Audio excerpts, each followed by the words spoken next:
को क्या वास्ते का तो मेरे तीनों भाई बच्चे हैं, मैं सीख ले तो मेरे बच्चा को मैं सिखा सकी हूँ। सब बड़ी अब एक दर्जन भाई को हमको सिखा सकी हूँ। एक कत से टैलेंट होना कर को मैं आई हुए हम ये आने से हमारे मैडम में शाहिदा मैडम अच्छा सिखाए हमारे से अच्छा रहते हमारे मैडम में क्लोज से रहते, डरा ना करना वैसा क्या भी नहीं, अच्छे तरह से रहते हैं। असल मैडम को देखा तो कितना की खुशी का आता मुझे, बहुत अच्छा बोले भी हमारे समझ में आया, मस्त सिखाई भी।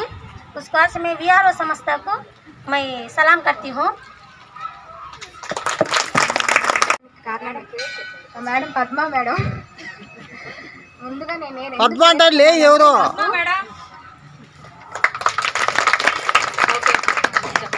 నేను ఎందుకు నేర్చుకునేకి వచ్చానంటే ఫస్ట్ నాకు ఇంట్లో ఇబ్బంది ఫస్ట్. నెక్స్ట్ ఏంటంటే నాకు ముగ్గురు ఆడపిల్లలు నాకు ముగ్గురు ఆడపిల్లలకి బట్టలు బయట కుట్టాలంటే నాకు చాలా ఖర్చు అయిపోయేది, యూనిఫామ్లు కానీ ఏదైనా కానీ ఇప్పుడు టైలరింగ్ నేర్చుకోవడం వల్ల నా పిల్లలకి నేనే కుట్టుకుంటున్నాను, బయట వాళ్ళకి కుడుతున్నాను. నాకు ఇంట్లో ఇబ్బందులు కూడా కొంచెం కవర్ అవుతున్నాయి అన్నమాట. అందుకని నేను VRO సంస్థకి చాలా థ్యాంక్స్ చెప్తున్నాను. ఫస్ట్ థ్యాంక్స్ చెప్పాల్సింది వచ్చి